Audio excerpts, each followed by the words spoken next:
로마서 6장 23절입니다. 죄의 삭은 사망이요 하나님의 은사는 그리스도 예수 우리 주 안에 있는 영생이니라. 아멘. 동기 사역자 중 한 명의 이야기로 말씀을 시작하고자 합니다. 사역에 정말 열심히 일하고 정말 화이팅이 넘치는 그런 친구가 한 명 있습니다.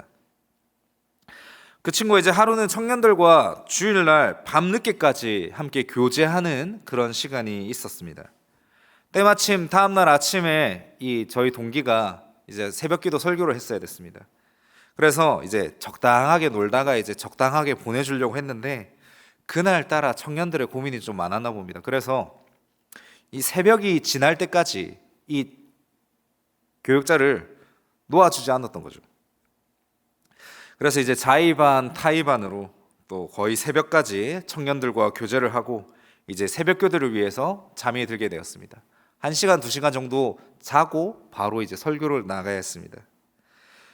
그 교회 새벽기도의 시작이 5시에 시작이었습니다. 그래서 평소라면 4시쯤에 일어나서 목도 좀 풀고 또 새벽기도를 위해서 기도하면서 준비를 했어야 했는데 말씀드린 것처럼 늦게 교제했습니다. 밤늦게까지 교제하다 보니까 이 친구가 잠이 들었다가 눈이 떴는데 새벽 4시 58분이었습니다. 설교는 5시에 하러 가야 되는데 불행 중 다행으로 이제 사택이 교회 안에 있었습니다. 그래서 정말 말도 안 되는 속도로 헐레벌떡 준비를 해서 겨우겨우 5시에 강단에 딱 서서 기도회를 어찌어찌 인도했다라고 합니다. 그렇게 폭풍 같은 시간이 지나고 이제 사택에 다시 돌아와서 고생했다 이러면서 이제 보고 있는데 넥타이가 안 만져지는 거였습니다. 뭐지 했는데 보니까 넥타이 중에 지퍼 넥타이가 있지 않습니까? 이 지퍼를 안 올렸던 거죠. 그래서 넥타이가 밑에만 있고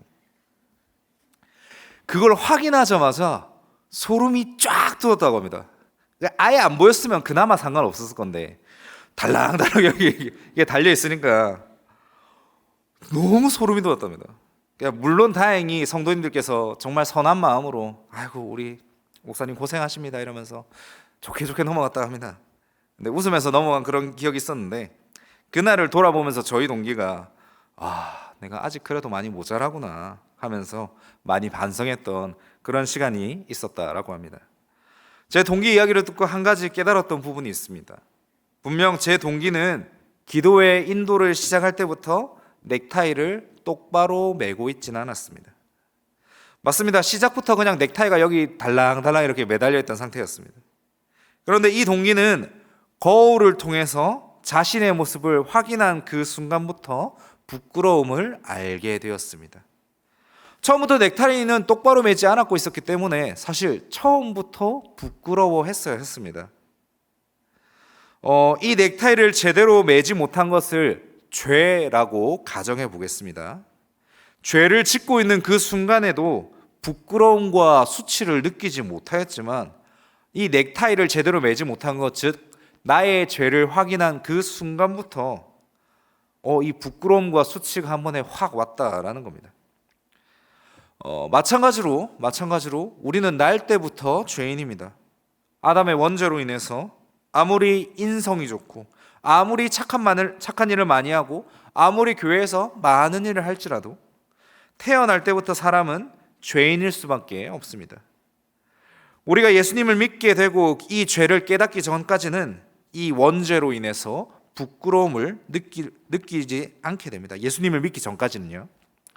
정확하게 말하면 예수님을 믿기 전까지는 이걸 느낄 수가 없습니다. 왜냐하면 죄가 죄인지를 모르기 때문입니다. 한 가지 더 예를 들어보자면 이렇습니다. 저희 집 이제 새아가 이제 한 200일 딱 오늘 200일 됐는데 이 아이가 이제 얼마 전부터 이제 이유식을 먹기 시작했습니다. 이유식을 먹을 때 저는 그냥 깔끔하게 먹는 줄 알았습니다, 아기들이. 근데 먹여보니까 입에 질질 묻히더라고요. 근데 이 아이가 부끄러워하지 않았습니다. 당연하죠. 잘 모르니까요. 엄마 아빠들은 열심히 입에 묻으면 이제 닦아줍니다. 그런데 정작 이 아이들은 이게 잘못된 것인 줄도 모르고 열심히 묻히면서 먹습니다. 그런데 만약에 새아가 아니라 제가, 즉 35살 된 제가 입에 질질 묻히면서 뭘 먹는다라고 생각해 보시기 바랍니다. 이에 고춧가루도 끼고 입술 주변에 짜장도 묻고, 맞습니다. 부끄러운 모습입니다. 무슨 말이냐면요, 다시 말씀드립니다. 죄가 죄인지 모를 때는 부끄러움을 느끼지 않습니다. 잔인한 범법자들을 뉴스를 통해서 보신 적이 있을 겁니다. 피해자에게 죄송한 마음을 가지는 범법자도 있지만 당당한 범법자도 있습니다. 부끄러운지 모르기 때문입니다. 하지만 죄가 죄인지 알게 된다면 이로 인해서 부끄러움과 수치를 느끼게 됩니다. 맞습니다. 죄가 죄임을 알게 되는 그 순간부터 죄를 부끄러워하게 됩니다. 아담과 하와를 기억해 보시기 바랍니다. 선악과를 먹게 되고 선악을 알게 되는 그 순간 자기들이 벗고 있는 것을 알게 되었습니다. 그리고 그로 인해서 부끄러움을 느끼게 되었습니다. 하이델베르크 요리문답 제4문의 질문은 이렇습니다. 하나님의 율법이 우리에게 요구하는 것은 무엇입니까? 이 질문에 대한 대답은 마태복음 22장 37절부터 40절에 기록이 되어 있는데 우리 앞에 PPT 화면을 보시면서 함께 말씀 보시겠습니다. 마태복음 22장 37에서 40절입니다. 네, 함께 읽겠습니다. 시작. 예수께서 이르시되 주 너의 하나님을 사랑하라 하셨으니 이것이 크고 첫째 내는 계명이요 둘째도 그와 같으니 내 이웃을 내 자신같이 사랑하라 하셨으니 이 두 계명이 온 율법과 선지자의 강령이니라. 아멘. 이 마태복음 22장 본문에서 예수님은 두 계명을 말씀해 주십니다. 하나님을 사랑하십시오. 그리고 이웃을 사랑하십시오. 맞습니다. 하나님의 율법이 우리에게 요구하는 것은 하나님을 사랑하는 것 그리고 이웃을 사랑하는 것입니다. 이 두 계명은 모든 율법을 압축해주는 그야말로 핵심적인 문구라 할 수 있습니다. 그런데 하이델베르크 방금 우리가 4문답을 봤는데 5번째 질문과 답은 듣자마자 어찌 보면 숨이 탁 하고 막히는 그런 내용입니다. 5번째 질문이 이렇습니다. 하나님의 율법이 우리에게 요구하는 하나님의 사랑 그리고 이웃의 사랑, 당신은 이 모든 것을 온전히 지킬 수 있습니까? 라고 오문이 질문합니다. 그리고 이 질문에 대한 대답은 이렇습니다. 아닙니다. 나에게는 본성적으로 하나님과 이웃을 미워하는 성향이 있습니다. 라고 말합니다. 무슨 말이냐면요, 우리는 죄로 인해서 이 죄악된 본성으로 인해서 하나님을 온전히 사랑할 수 없습니다. 그뿐만이 아니라 이웃을 온전히 사랑할 수 없습니다. 라고 하이델베르크 문답 5문답은 이렇게 분명하게 말하고 있습니다. 우리는 이 질문과 대답을 듣고 항변할 수 있습니다. 아니, 나는 매주 예배도 열심히 드리고 내가 구역원들 가도 얼마나 잘 지내고 내가 뭐 또 우리 교육부서 아이들 얼마나 잘 챙기는데 그게 무슨 말입니까? 내가 이렇게 하나님 열심히 사랑하고 내가 이렇게 아이들 열심히 사랑하는데 나는 뭐 온전히까지는 아니더라도 꽤나 잘 지키는 것 같습니다. 이렇게 항변할 수 있습니다. 그런데 성경은 무엇이라 말합니까? 의인은 하나도 없고 선을 행하는 자도 하나도 없다라고 말합니다. 사람들의 목구멍은 열린 무덤이고 혀는 속임을 말하고 입술에는 독사의 독이 있고 입에는 저주와 악독이 가득하고 발은 피 흘리는데 빠르다라고 로마서 3장은 말하고 있습니다. 만물보다 거짓되고 심히 부패한 것이 사람의 마음입니다. 그래서 율법의 행위, 즉 율법을 지킴으로 하나님 앞에서 의롭다 하심을 얻을 육체는 단 하나도 없습니다. 사람들은 율법으로 죄를 깨달을 뿐이지 절대로 율법을 다 깨달을 수는 없습니다. 고신대학교 총장을 지내셨던 고신대학교 신학과 교수이신 정광식 교수님은 목회 현장으로 떠나는 제자들을 향해 이렇게 말씀을 해주셨습니다. 우리는 날마다 죽어야 합니다. 사람은 죄인이라 교만하기 때문에 우리는 날마다 죽어야 합니다. 라고 말씀하셨습니다. 나보다 잘난 사람은 질투하기 마련입니다. 그리고 나보다 낮아 보이는 사람은 교만하고 나보다 낮아 보이는 사람을 향해서 교만하고 무시하게 됩니다. 다시 말씀드립니다. 우리는 죄인이라서 우리는 날마다 죽어야 합니다. 왜냐하면 이 죄악된 본성은 나보다 잘난 사람은 질투하게 된다고, 나보다 낮아 보이는 사람을 보면서 교만하고 무시하게 되기 때문입니다. 이 범주 안에 속하지 않는 사람이 있을까요? 즉 예외가 있을까요? 아니요. 예외는 아무도 없습니다. 우리 모두는, 여기 앉아있는 우리 모두는 죄인이라서 나보다 잘난 사람은 질투하게 되고 나보다 낮아 보이는 사람은 무시하고 우리가 그를 통해서 교만하게 됩니다. 아, 나는 저 정도는 아닌데. 아, 나는 그 정도는 아닌데. 아니요. 우리는 다 죄인입니다. 우리는 다 죄인이라서 우리 모두에겐 이런 습성이 있습니다. 우리 삶을 한번 돌아봅시다. 우리 주변에 혹시 질투하는 사람 있습니까? 혹은 내가 무시하는 사람은 있습니까? 또 반대로 내가 좋아하는 사람이 날 질투하거나 무시하지는 않습니까? 또 내가 싫어하는 사람이 내가 좋아하는 사람을 질투하거나 무시하지는 않습니까? 이제 저희 와이프 얘기를 잠깐 하고자 합니다. 저희 와이프는 이제 선교사님 딸로서 태어난 지 2달 만에 필리핀으로 가서 살게 되었습니다. 그래서 지금이야 좀 한국어가 편하지만 한 번씩 이러면서 말을 하기도 합니다. 예, 사실 이 친구는 이제 모국어가 영어인 친구입니다. 이 친구를 만나면서 언어의 차이 또 문화의 차이로 좀 많이 다툰 적이 있습니다. 그런데 사실 생각을 해보니까 한국 안에서도 언어로 인해서 다투는 경우가 종종 있던 것 같습니다. 부산 사람들은 진주나 창원 또는 대구 사투리 쓰는 사람을 신기해합니다. 그리고 살짝 비웃습니다. 예를 들어서 연습을 했는데 잘 될지 모르겠는데, 예를 들어서 밥 묵었나라고 이제 대구 사람들이 이렇게 하더라고요. 그러면은 낄낄낄 웃으면서 밥 묵었나가 뭐고 밥 묵었나지.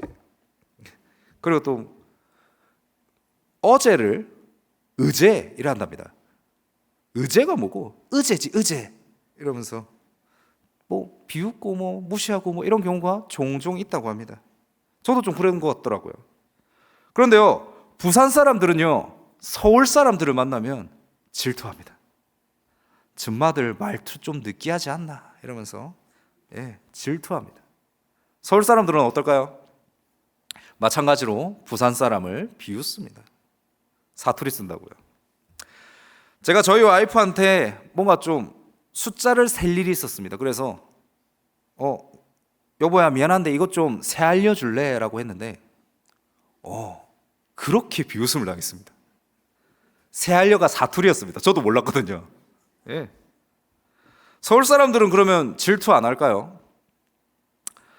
아니요. 또 영어를 그렇게 잘 쓰는 사람들을 만나면 또 그렇게 질투를 한다고 합니다. 왜 그런지 아십니까? 죄인이라 그렇습니다. 정말로요. 정말로 죄인이라서 그렇습니다. 우리가 죄인이라서요, 나보다 좀 못나 보이면 무시하고 질투합니다. 근데 우리가 좀 죄인이라서요, 나보다 좀 잘난 것 같으면요 시기하고 질투합니다. 남자들은요 자기보다 돈 많이 벌거나 못 벌면 무시하거나 질투합니다. 여자들은요 자기보다 좀 예쁘거나 못생긴 사람 있으면 무시하거나 질투합니다. 예외가 있을까요? 다시 말씀드립니다. 예외는 없습니다. 나는 그렇게 안 사는데요 라고 말할 수 있습니다. 하지만 다시 말씀드립니다. 예외는 없습니다. 우리는 죄인입니다. 다시 말씀드립니다. 우리는 죄인입니다. 우리 안에 이 죄성이 있어서 나보다 잘난 사람은 시기하고 질투하고 나보다 못난 사람은 무시합니다. 그래서 아까 말씀드린 것처럼 저희 교수님이 목회 현장을 떠나는 그 목회자 후배들을 향해서 이렇게 말씀하셨습니다. 날마다 죽어야 합니다. 날마다 당신 안에 있는 그 자아들이 죽어야 되고, 그 자아가 죽고 그 자아 가운데서 예수 그리스도가 당신들 안에 있어야 됩니다. 당신들 안에 당신들의 자아는 다 죽어야 되고 그 가운데에 오직 예수 그리스도가 살아야 합니다라고 저희한테 그렇게 말씀해 주셨습니다. 다시 말씀드립니다. 날마다 내 안에 내가 살아있으면 나의 이 죄성으로 인해서 무시와 질투가 흘러 넘칩니다. 하지만 내 안에 그리스도가 있다면요, 내 안에 그리스도가 있다면 누구를 무시하거나 누구를 질투하거나 누구를 시기하거나 내가 교만해지지 않습니다. 내가 죽었기 때문에, 그리고 내 안에 그리스도가 살았기 때문에 우리는 절대 그런 일을 행할 수 없다라는 겁니다. 우리가 날마다 그리스도와 동행함으로 인해서 정말 이웃을 사랑하고 내 친구를 사랑하고 내 옆에 있는 사람들을 사랑한다, 이러면 정말 행복한 일일 겁니다. 정말 잘하시고 계시는 겁니다. 그런데 우리 인생 가운데에서 무시와 질투가 흘러넘친다면, 아니 조금이라도 있다면, 다시 말씀드립니다, 날마다 죽어야 됩니다. 그리고 그 안에서, 우리 안에서 내가 죽고 그리스도가 다시 살아나야 한다라는 겁니다. 정리하자면 이렇습니다. 하나님은 우리에게 하나님을 사랑하고 이웃을 사랑하라고 분명하게 말씀하셨습니다. 하지만 우리는 이를 온전히 지킬 수 없습니다. 우리는 죄인이기 때문에, 그리고 이러한 죄의 교만으로 인해서 하나님의 말씀을 온전히 지킬 수 없습니다. 맞습니다. 우리 모두는 죄인입니다. 악합니다. 더럽습니다. 추악합니다. 세상의 그 어떤 말로도 이 더러움을 완벽하게 표현할 수는 없을 겁니다. 왜냐하면 그보다 훨씬 더 더럽고 그보다 훨씬 더 악하기 때문입니다. 하나님께서는 우리에게 하나님을 사랑하라, 이웃을 사랑하라고 명령하셨는데, 우리는 죄인이라서, 우리는 교만하여서, 우리는 악하여서 이를 온전히 지킬 수 없습니다. 이를 하나님과의 관계가 끊어졌다라고 말할 수 있을 것 같습니다. 하나님의 명령을 온전히 듣고 온전히 지킬 수 없는 상태가 되어버렸습니다. 죄로 인해서 관계가 무너져 버렸습니다. 그리고 다들 아시는 것처럼 죄의 삭은 사망입니다. 그렇기 때문에 우리는 죄로 인해 죽을 수밖에 없습니다. 우리는 하나님의 형상으로 지어졌기 때문에 죽지 않아야 했습니다. 하지만 죄로 인해서, 그리고 죄의 삭스로 인해서 죽게 되었습니다. 하나님께서 많은 명령을 주셨지만 죄로 인해서 하나님과의 관계가 끊어졌습니다. 그렇기 때문에 하나님의 음성을 온전히 들을 수 없게 됩니다. 하나님을 사랑하고 이웃을 사랑하셨지만 죄로 인해 질투하는 마음과 교만한 마음이 우리 안에 가득 차게 됩니다. 거울을 보고 넥타이가 삐뚤어졌을 때 우리는 그 넥타이를 다시 고쳐맬 수 있습니다.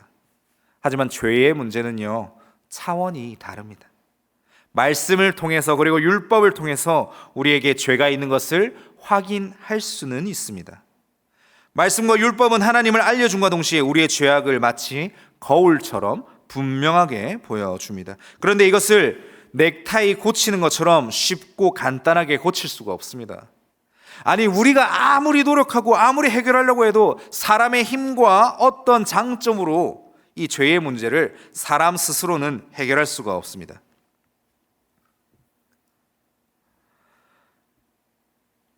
제가 전도사 시절 이야기를 잠깐 해드리고자 합니다. 세례교육을 위해서 중고등부 친구들과 함께 공부를 했던 그런 시간이 있습니다. 십자가의 보혈에 대해서 제가 막 열심히 설명을 하고 있었습니다.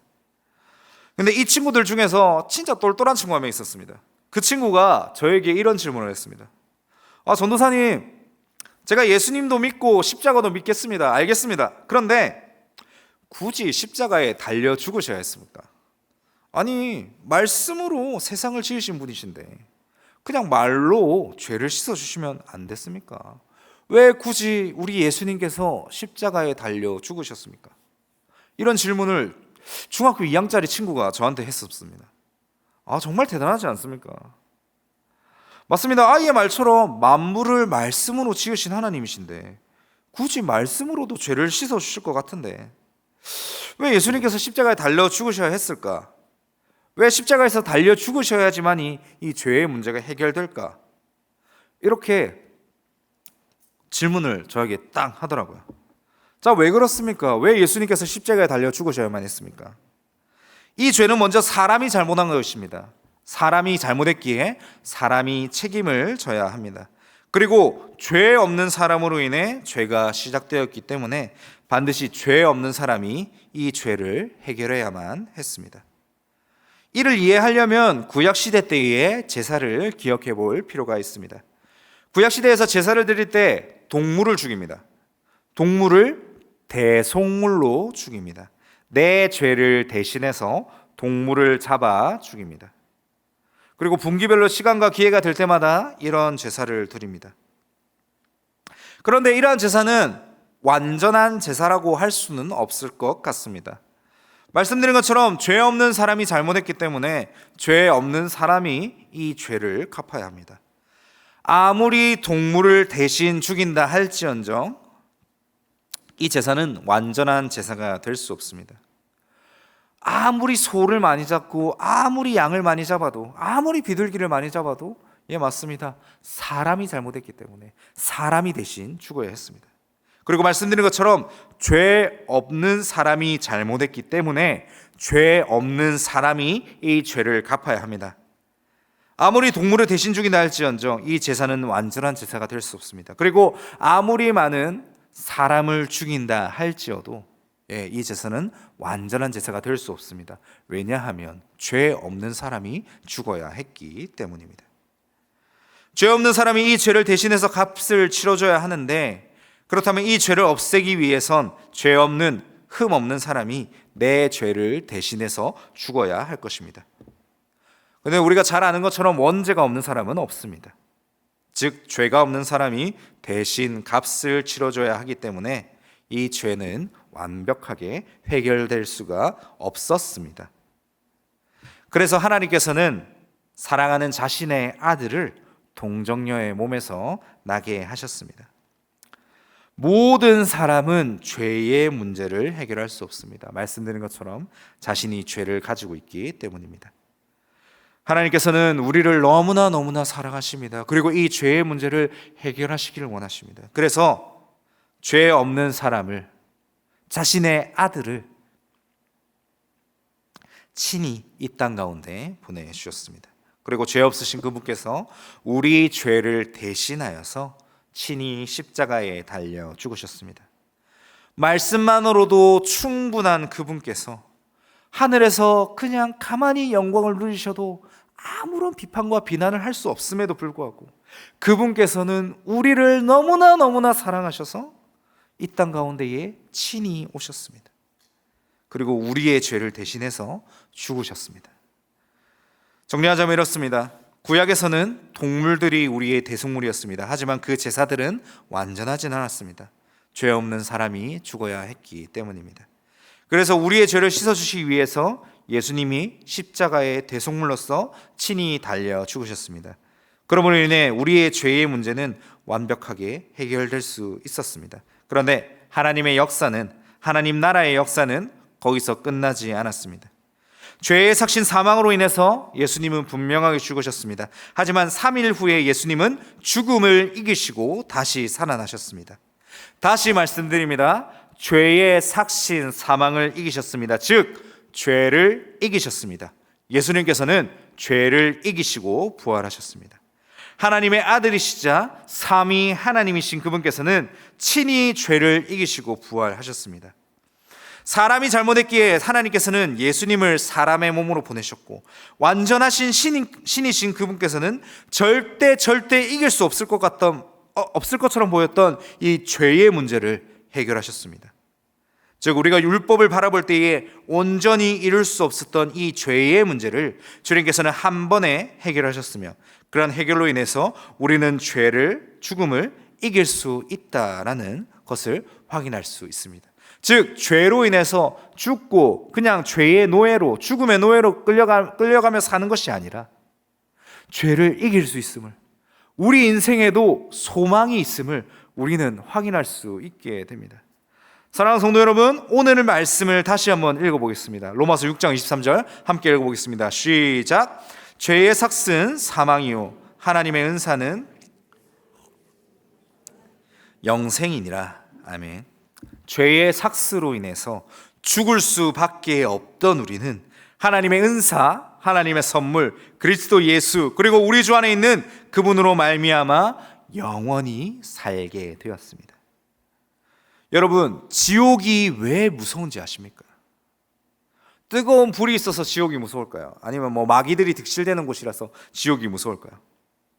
물론 뜨거운 불, 마귀들 많으면 무섭습니다. 하지만 그럼에도 불구하고 이 지옥이 가장 무서운 이유는 하나님과의 관계가 단절되기 때문입니다. 기도해도 하나님이 안 들으신다라고 생각해 보시기 바랍니다. 마찬가지입니다. 지옥이 무서운 것처럼 죄로 인해서 우리의 인생이 온전하지 못한 이유는 죄로 인해서 하나님과의 관계가 단절이 되기 때문입니다. 우리가 이곳에 앉아 있습니다. 그리고 이곳에 앉아서 우리는 하나님께 기도를 드립니다. 살아계신 하나님께서 우리의 기도를 들으십니다. 그런데 한 가지 가정해 보겠습니다. 우리가 열심히 부르짖고 우리가 열심히 기도하는데 하나님이 안 들으신다 생각해 보시기 바랍니다. 이게 얼마나 끔찍합니까? 우리가 아무리 부르짖어도 하나님이 듣지 않으신다. 얼마나 무섭습니까? 마찬가지입니다. 기도해도 하나님이 듣지 않으시고 우리가 어디에 있을 때도 하나님이 우리와 동행하지 않으신다고 생각해 보시기 바랍니다. 얼마나 끔찍합니까? 얼마나 무섭습니까? 그런데 예수 그리스도께서 이 죄를 이기셨습니다. 그리고 이로 인해서 우리는 다시 하나님과의 관계가 회복이 되었습니다. 하나님 나라의 완성, 즉 예수 그리스도께서 다시 오실 그때에 우리는 이루어질 하나님의 나라를 위해서 우리가 할 수 있는 최선을 다할 수 있어야 할 것입니다. 그렇다면 정리하자면 이렇습니다. 결론은 이렇습니다. 복음을 아는 사람은 결국 어떻게 살아야 합니까? 우리가 앞에서 나누었던 것처럼 날마다 죽어야 한다는 겁니다. 말씀드린 것처럼 사람에겐 죄가 있습니다. 그리고 이 죄는 어떤 누구도 이 죄가 없는 사람은 없습니다. 다시 말씀드립니다. 다른 사람을 바라볼 때 나보다 잘난 사람이 있으면 시기하고 질투합니다. 나보다 못난 사람이 있으면 무시하고 하대합니다. 그래서 우리 안에 우리의 자아가 있으면 안 됩니다. 다시 말씀드립니다. 날마다 죽어야 합니다. 내 안에 내가 날마다 죽고 내 안에 예수 그리스도가 있어야 합니다. 어떻게 합니까? 내 스스로, 내 힘으로, 내 장점과 내 어떤 의지로 내가 죽을 수 있을까요? 아니요. 예수 그리스도를 바라봐야 합니다. 내 장점으로 내 자아가 죽지 않습니다. 나의 잘남으로 나의 장점이 죽지 않습니다. 우리가 예수 그리스도만을 바라볼 그때에 우리의 자아가 죽게 됩니다. 그럼 어떻게 해야 됩니까? 말씀을 읽어야죠. 기도해야죠. 하나님이 누구인지를 성경이 말하는 대로 알 수 있어야 합니다. 우리의 신앙생활 가운데서 알고 있는 하나님, 물론 그것도 좋습니다. 하지만 말씀 가운데 살아계신 그 하나님을 알아야죠. 그리고 그 말씀을 읽고 기도해야 됩니다. 기도하며 나의 뜻과 나의 생각이 이루어지기 위함이 아닌 우리가 매주 주기도문에서 고백드리는 것처럼 하늘의 뜻이 이 땅 가운데 이루어질 수 있도록 기도해야 합니다. 맞습니다. 내 생각과 내 뜻, 나의 소원을 위해 기도하는 것, 네, 물론 그것도 좋습니다. 그것도 중요합니다. 하지만 그보다 훨씬 더 중요한 게 있다면 하늘의 뜻이 이 땅 가운데 이루어질 수 있도록 기도할 수 있어야 할 것입니다. 나의 생각과 나의 뜻을 내려놓고 주님의 뜻이 이 땅 가운데 이루어질 수 있도록 나의 자아와 나의 생각이 다 죽고 나의 모든 것을 다 죽고 다 내려놓고 내 안에 오직 예수 그리스도만 살아야 할 것입니다. 사랑하는 성도 여러분, 이제 말씀을 정리하고자 합니다. 죄는 참으로 비참합니다. 죄로 인해서 영생을 잃을 뻔하였고 죄로 인해서 하나님과의 관계가 단절될 뻔했습니다. 그래서 죄를 해결하려고 아무리 많은 동물을 잡고 아무리 많은 제사를 드릴지언정 이 죄의 문제가 해결되지 않았습니다. 하지만 하나님께서 예수님을 이 땅 가운데 보내주셨습니다. 완전하신 사람이시자 완전하신 하나님의 아들로서 이 땅 가운데에 오셨습니다. 하나님의 나라를 선포하기 위해서, 그리고 우리의 죄를 씻어주시기 위해서 주님께서 이 땅에 내려오셨습니다. 이를 기억하시길 바랍니다. 내가 잘나봤자 얼마나 잘나겠습니까? 수요일에 제가 성령 충만에 대해서 나누었습니다. 성령께서 우리 인생 가운데 충만하여서 성령께서 우리의 인생을 책임지실 그때에 나의 이름이 드러나고 나의 인생이 드러나는 것이 아니라 예수 그리스도의 이름이 드러난다라고 말씀드렸습니다. 성령께서 사역하실 때에 성령의 이름이 작아지고 줄어들면서 그와 동시에 예수 그리스도의 이름이 커지고 온전히 선포되고 그로 인해서 하나님의 나라가 선포됨을 말씀드렸습니다. 이는 결코 비참한 게 아니며 이는 결코 부끄러운 게 아닙니다. 성령의 이름이 작아지고 성령의 이름이 작아진다고 해서 비참하거나 부끄러운 게 아니라 오히려 이것은 성령님의 뜻임을, 오히려 이것은 삼위 하나님의 뜻임을 제가 말씀드렸습니다. 사랑하는 성도 여러분, 오늘의 말씀 또한 마찬가지입니다. 우리가 죽어야 합니다. 우리의 이름이 드러나지 않아야 합니다. 우리의 이름이 드러나봤자 예, 우리밖에 영광 더 받지 않겠습니까? 하지만 우리가 죽고 내 안에 자아가 죽고 예수 그리스도의 이름이 드러나게 된다면, 예수 그리스도의 이름이 영광 받는다면, 하나님의 나라가 온전히 선포된다면, 예, 그야말로 우리가 그리스도인으로서 잘 산다는 그런 증거 아니겠습니까? 말씀을 바라보십시오. 기도해야 합니다. 내 안에 내가 죽어야 합니다. 그리고 내 안에 그리스도가 살아야 할 것입니다. 그 사실을 기억하시기 바랍니다. 그리고 그 사실을 기억하시면서 우리가 남은 한 주간 하나님과 동행하며 살아가는 우리 귀한 성도님들 되시기를 간절히 소망합니다.